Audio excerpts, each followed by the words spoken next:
اعوذ باللہ من الشیطان الرجیم بسم اللہ الرحمن الرحیم۔ السلام علیکم ورحمۃ اللہ وبرکاتہ۔ حضرت داؤد علیہ السلام کی قوم بندر کیوں بن گئی؟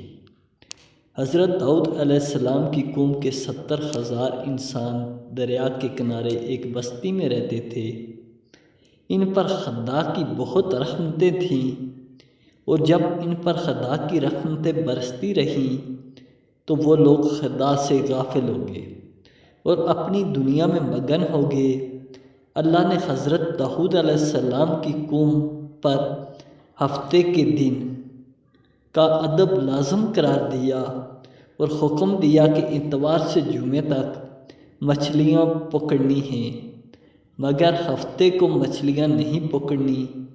حضرت داؤد علیہ السلام کی قوم نے اتوار سے جمعے تک مچھلیاں پکڑنی شروع کر دی، مگر ہفتے کو مچھلیاں دریا میں زیادہ ہوتی یا باقی کے 6 دن کم ہوتی۔ ہفتے کے دن جب بھی حضرت داؤد علیہ السلام کی قوم دریا کے پاس آتی تو اتنی زیادہ مچھلیاں دیکھ کر ان کا دل بے ایمان ہو جاتا۔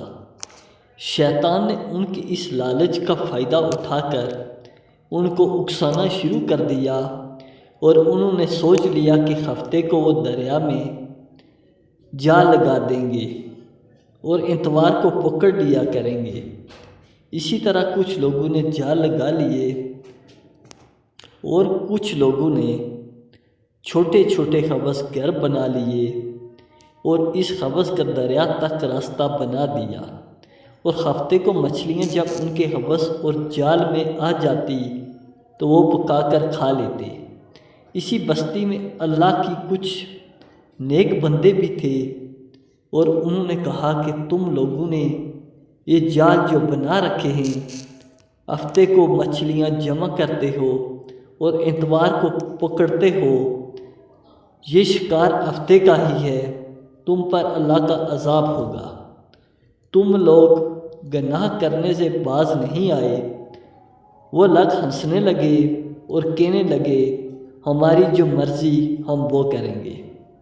اس بستی میں 3 قسم کے گروہ تھے، ایک وہ جو اس گناہ کی شروعات کر چکے تھے، اور دوسرے وہ جو ان کی اصلاح کرتے تھے، اور تیسرے وہ جو اللہ سے ڈرتے تھے، جن کو اللہ کا خوف تھا۔ انہوں نے سوچ لیا تھا کہ وہ ان کے ساتھ نہیں رہیں گے۔ انہوں نے بستی کے درمیان میں اینٹوں سے دیوار بنانا شروع کر دی اور اس بستی کو 2 حصوں میں تقسیم کر دیا۔